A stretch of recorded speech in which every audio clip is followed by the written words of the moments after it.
नमस्कार. माझं कोकणच्या सल्ला डॉक्टरांच्या या कार्यक्रमामध्ये तुम्हा सर्वांचं मनापासून स्वागत आहे.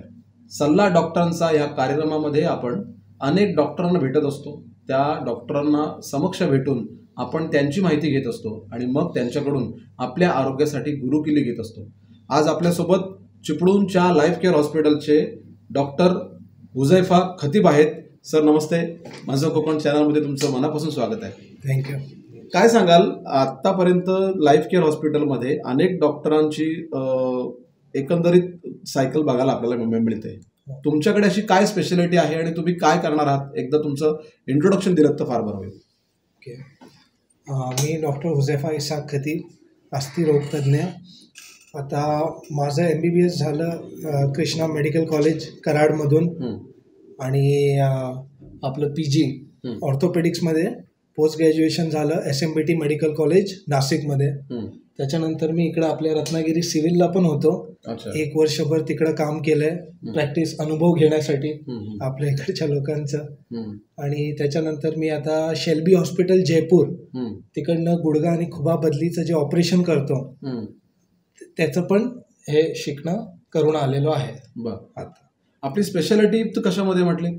आपण अपघात वगैरेचे केसेस असणार, जे फ्रॅक्चरचे ट्रॉमाचे केसेस असणार ते तर आपण करणारच आहे. पण मेन स्पेशालिटी राहणार आपलं गुडघा बदलीचं ऑपरेशन, गुडघा आणि खुबा बदलीचं ऑपरेशन. साधारणपणे आता ओळख झालेली आहे, आता आपण पुढच्या उत्सुक प्रश्नांकडे जाऊया. साधारणपणे नी रिप्लेसमेंट हा जो प्रकार पेशंटना करावा लागतो, कुठल्या वयोगटातल्या लोकांसाठी लोक ह्या स्टेजपर्यंत पोहोचतात की त्यांची नी रिप्लेसमेंट करावी लागते? आधी तरी असं होतं की एक 60 वर्षाच्या पुढच्या लोकांना याची गरज पडायची. पण आता जर तुम्ही बघाल तर लोक थोडी ओबीस झाली आहेत खाण्यापिण्याच्या ह्याच्यामुळे, बाकी गोष्टींमुळे वजन वाढलेलं असतंय. तर ती एज आता कमी होऊन 50च्या पुढच्या लोकांनाच गरज लागायला लागली. जे 50च्या खाली लागतात त्यांना काहीतरी दुसरे प्रॉब्लेम्स असतात त्याच्यामुळे होतं. पण आता जर मेजॉरिटी ऑफ केसेस आपण बघितले तर 50-55 पासूनच चालू होत आहे की त्यांना जरूरत पडते गुडघा बदलीची. हा जो आजार आहे नी रिप्लेसमेंटसाठी ज्या स्टेजला हा पेशंट पोहोचतो, नेमकं काय होतं की ज्याच्यामुळे त्या गुडघ्यांवर एवढा ताण येतो आणि त्याच्यामुळे नी रिप्लेसमेंटचा निर्णय घ्यावा लागतो? पहिली गोष्ट तर कसं आहे, आपल्या पूर्ण शरीराचा जो भार आहे तो ह्या गुडघ्यांवर असतो. आता हा जर आपण बघितला है ना, हा आपण जॉईंट म्हणतो गुडघ्याचा. हे आपलं वरचं मांडीचं हाड झालं, हे आपलं खालचं हाड आहे आणि हे वरची कवटी असते ती आहे है ना. हे जे मध्ये आपल्याला दिसतंय इकडं है ना, ही आपण जी म्हणतो गुडघ्याच्या मधली गादी जी असते ही ती प्रकार असतं. आता होतं कसं, एवढ्या वर्षांनी आपण जे काम करतोय, आपलं वजन असतंय, दुसरे खालती बसणं, आपल्या इकडचे लोक जास्त तर खालती बसणं प्रेफर करतात. ते टॉयलेटला असो, जेवण्यासाठी असो है ना, नमाज पडण्यासाठी असो, कुठल्याही गोष्टीसाठी पण ते खाली बसून बसून ही जी गादी आहे ह्याची झीज होते. एकदा ह्या गादीची झीज झाली की हे हाड आणि हे हाड एक दुसऱ्यावर घासायला लागतं. ते घासायला लागलं की आपण म्हणतो गुडघ्याची झीज झाली. आणि जेव्हा ते घासतं तेव्हा आपल्याला दुखणं चालू होतं. त्याच्यानंतर आपल्याला गुडघा सुजणं चालू होतं, खालती उठता बसताना त्रास होतो है ना, जिना चढताना उतरताना त्रास होतो, या सगळ्या गोष्टी आहेत. आता प्रेक्षकांच्या दृष्टीने एक महत्त्वाचा प्रश्न आहे की हे होऊ नये यासाठी आपण काय काळजी घ्यायला पाहिजे? यासाठी काळजी म्हणजे आधी तर आपलं वजन थोडं कंट्रोलला राहिलंच पाहिजे. दुसरी गोष्ट म्हणजे एक एक्सरसाइजेस असतात है ना, जे आपल्या इकडचे जे मांडीचे मसल्स वगैरे आहेत ह्याच्या ज्या स्ट्रेंथनिंगच्या एक्सरसाइजेस आहेत या करणं खूप गरजेचं असतात. जेव्हा त्या एक्सरसाइजेस आपण करतो तेव्हा थोडासा लोड जो आहे तो पूर्णपणे गुडघ्यावर येतो, तो थोडासा शेअर होतो. तर या गोष्टी असतात. तर तेच मेन आहे की एक एक्सरसाइज आणि दुसरं वजन कंट्रोल करणं. साधारणपणे आपण बघितलं तर रोजच्या लाईफस्टाईलमध्ये आपण चेहऱ्याला पावडर लावतो, चांगले केस विंचरतो, शॅम्पू वापरतो, म्हणजे स्वतःला ब्युटिफाय करण्यासाठी आपण हवा तो खर्च करतो. पण शरीराचे जे महत्त्वाचे अवयव आहेत त्यांच्याकडे आपण त्या अनुषंगाने दुर्लक्ष करतो. मग हाडांची काळजी घेण्यासाठी रोजच्या जीवनामध्ये काय काय काळजी घेतली पाहिजे, काय करायला पाहिजे? एक म्हणजे मी दरवेळी सगळ्यांना सांगतो की आता जर तुम्ही बघाल तर 20 आणि 25 वर्षाची मुलं पण असतात, ते पण म्हणतात पाठदुखी आहे, गुडघादुखी आहे. ह्या सगळ्या गोष्टींसाठी एक म्हणजे दररोज सकाळी माणसाने 10 मिनिटं कमीत कमी उठल्यानंतर एक स्ट्रेचिंगच्या बेसिक स्ट्रेचिंग एक्सरसाइजेस केले पाहिजेत पाठीसाठी, शरीरासाठी. योगा त्याचं बेस्ट एक्झाम्पल आहे. जे लोक योगा करतात त्यांना खूप ह्याच्यापासून आराम असतो, है ना.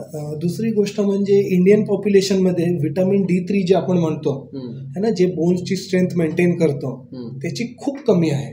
म्हणजे माझ्या स्वतःमध्ये पण आहे, कारण की आम्ही इकडेच बसलेलो असतो, उन्हामध्ये बाहेर निघत नाही. व्हिटॅमिन D3 जे आहे हे आपल्याला उन्हापासून प्राप्त होतं. तर आपले लोकांना त्याची खूप कमी आहे. त्याच्यासाठी आपण औषधं घ्यायला पाहिजेत, रक्त टेस्ट केले पाहिजेत टाइम टू टाइम. कॅल्शियमच्या कमी असतात, तर या सगळ्या गोष्टींचं टेस्ट केलं पाहिजे. त्याच्यावर प्रॉपर औषधं घेतली पाहिजेत. आणि व्यायाम तर हा एकदमच गरजेची गोष्ट आहे. डॉक्टरांबरोबर चर्चा करता करता वेळ झालेली आहे एक ब्रेकची. आपण ब्रेक घेऊया आणि पुन्हा भेटूया सल्ला डॉक्टरांचा या कार्यक्रमामध्ये.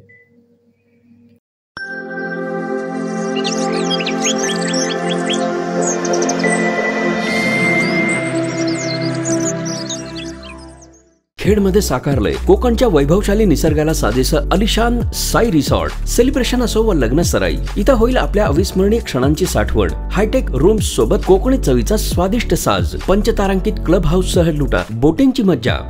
साई रिसॉर्ट, आपल्या आनंदी क्षणांचा सोबती.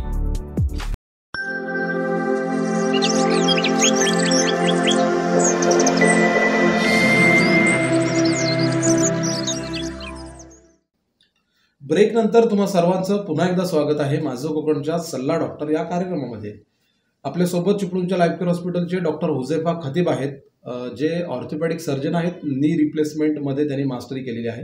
सर, काय सांगाल, अनेकदा हॉस्पिटलच्या लाईनमध्ये ऑर्थोपेडिक डिपार्टमेंटच्या ओपीडीमध्ये जे पेशंट दिसतात त्यातले बरेच पेशंट जॉईंट रिप्लेसमेंटचे असतातच, त्यासोबत काही असतात ते फ्रोझन शोल्डरचे असतात. हे नेमकं काय आहे? फ्रोझन शोल्डर होतं, नेमकं काय होतं?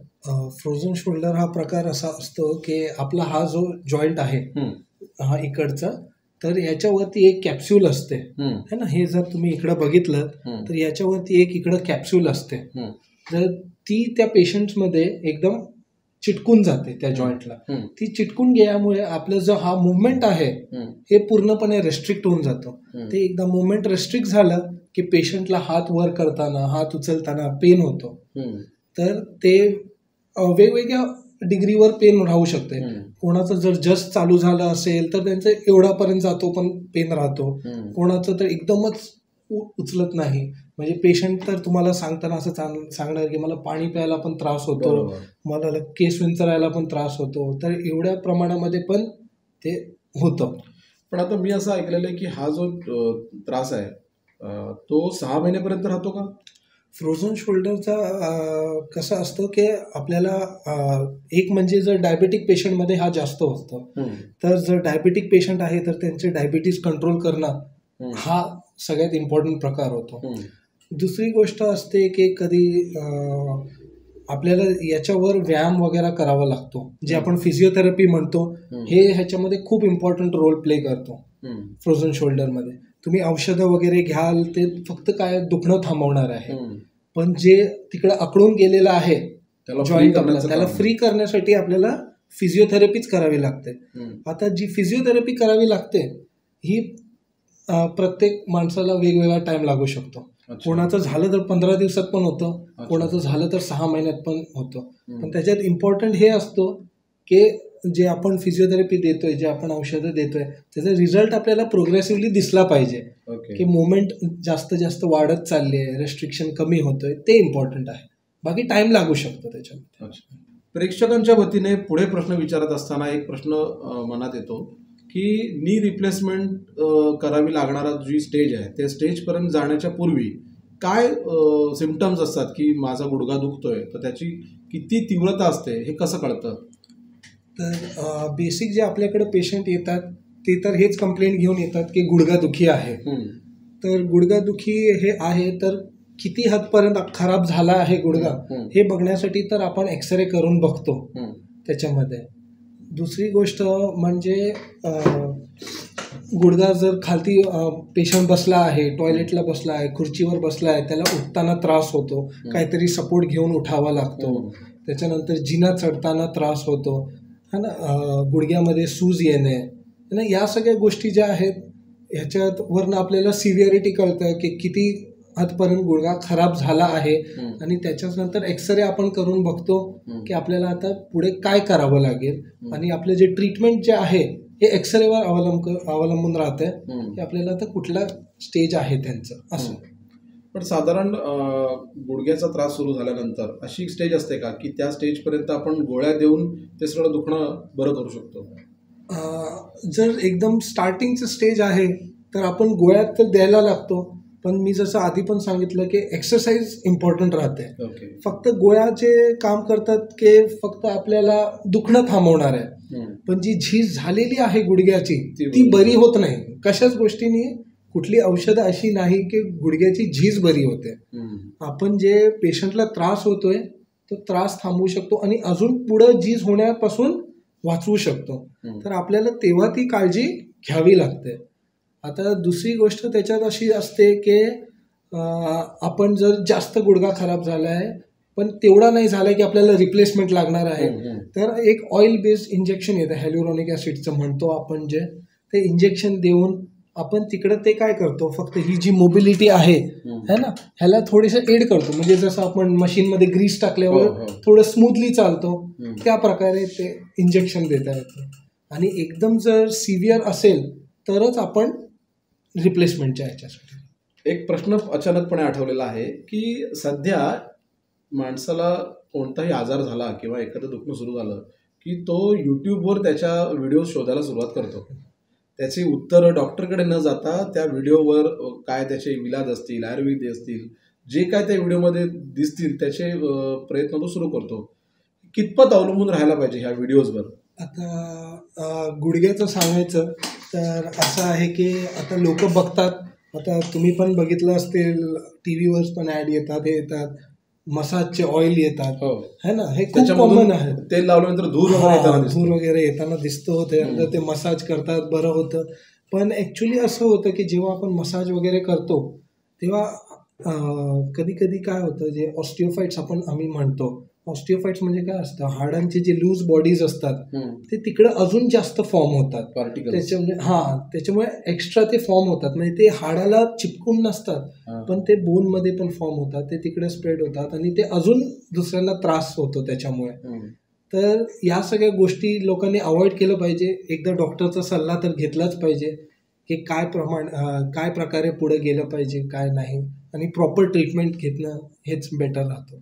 डॉक्टरांनी एक चांगला सल्ला आपल्याला दिलेला आहे. जर तुम्हाला कोणत्याही प्रकारचा हाडांचा त्रास होत असेल, कोणताही त्रास होत असेल, तर त्याचे व्हिडिओज यूट्यूबवर किंवा इतर सोशल मीडियाच्या चॅनल्सवर किंवा इतर प्लॅटफॉर्मवर शोधण्यापेक्षा तुम्ही तुमच्या डॉक्टरांना जर भेटला तर त्याचा योग्य इलाज योग्य वेळेला सुरू होऊ शकतो. इथे घेऊया पुन्हा एकदा एक छोटासा ब्रेक. तुम्ही पाहत राहा फक्त माझे कोकण.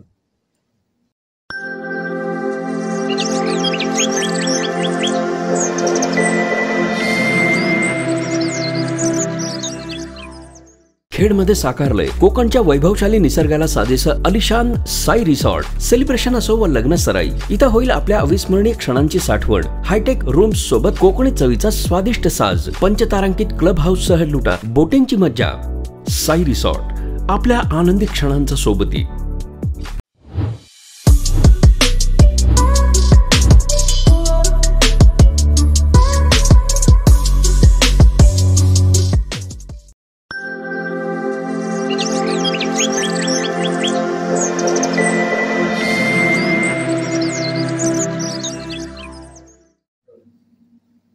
सल्ला डॉक्टरांचं या कार्यक्रमामध्ये आपल्या सर्वांचं पुन्हा एकदा मनापासून स्वागत. आपण ब्रेक नंतर नी रिप्लेसमेंट या विषयावर पुढे चर्चा करूया.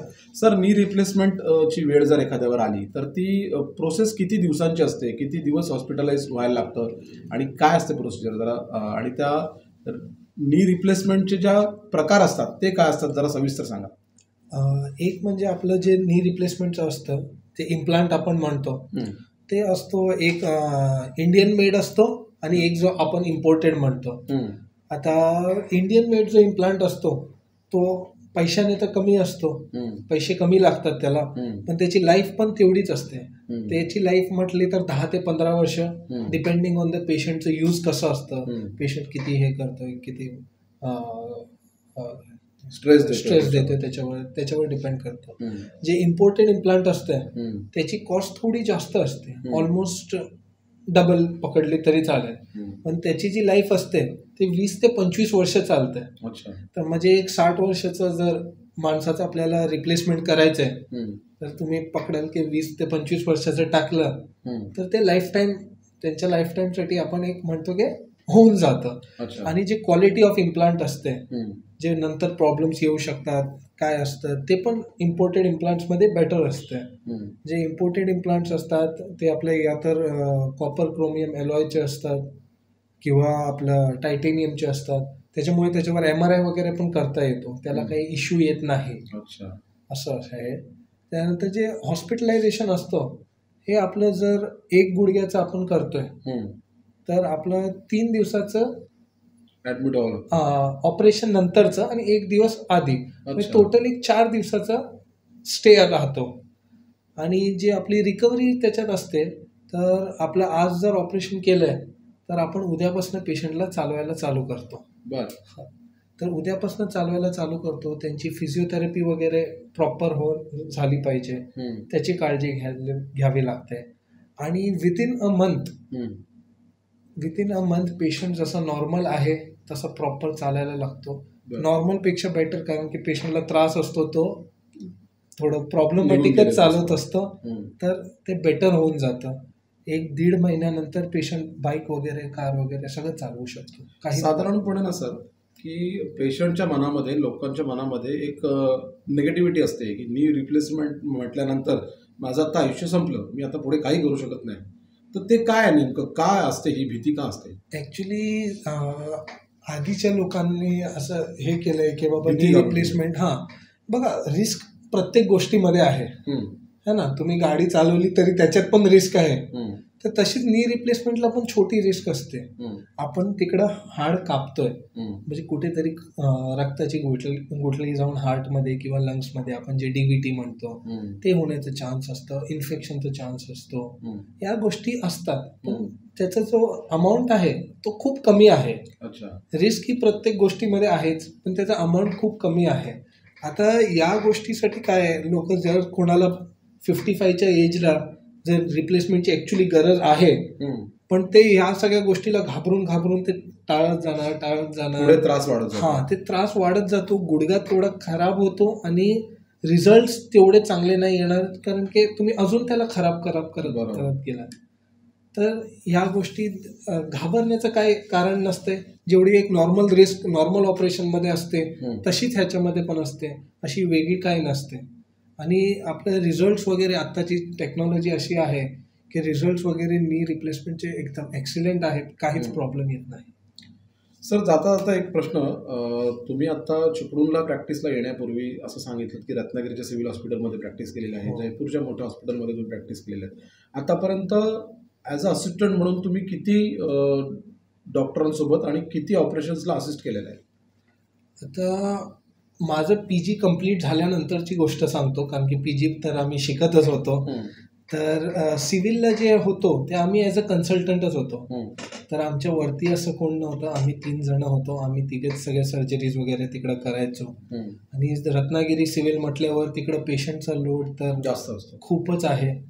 तिकडं बाकीच्या सुविधा नसल्यामुळे आम्ही कमी करायला लागायचं, पण नाही म्हटलं तरी तिकडं आठवड्यातनं 2दा OT असायची, तर कमीत कमी आठवड्याला 10 केसेस तरी आम्ही करायचो. तर तसं 1 वर्ष पूर्णपणे काढलेलं आहे तिकडं. आणि जिकडं मी आता नी रिप्लेसमेंटचं जे केलं शेल्बी हॉस्पिटल जयपूरमध्ये, मी केलं डॉक्टर दीपक सैनीच्या अंडर.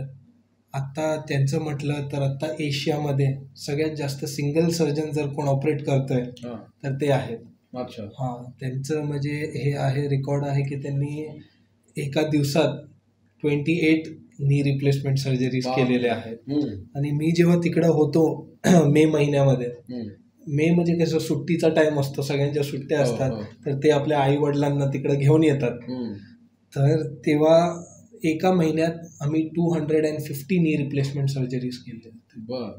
तर अनुभव तर चांगलाच भेटला आहे आणि सरांच्या अंडर काम पण खूप केलं आहे. त्यांचं फर्स्ट असिस्टंट म्हणून खूप काम केलं आहे. तर नाहीतरी 450-500 केसेस तिकडं सरांचा ॲज अ फर्स्ट असिस्टंट काम केलेलं आहे. कार्यक्रमामध्ये वेळ झालेली आहे आता इथेच थांबण्याची. सल्ला डॉक्टरांच्या कार्यक्रमामध्ये आज आपण लाईफ केअर हॉस्पिटलच्या डॉक्टर हुझैफा खतीब यांना भेटलो. नी रिप्लेसमेंटमध्ये त्यांनी त्यांचं प्राबल्य आहे आणि चिपळूणमध्ये आता ते नुकतीच सेवा सुरू करणार आहेत. तुम्ही देखील स्वतःची काळजी घ्या, नियमित व्यायाम करा, चांगला आहार ठेवा. हाच सल्ला डॉक्टरांनी आज आपल्याला दिलेला आहे.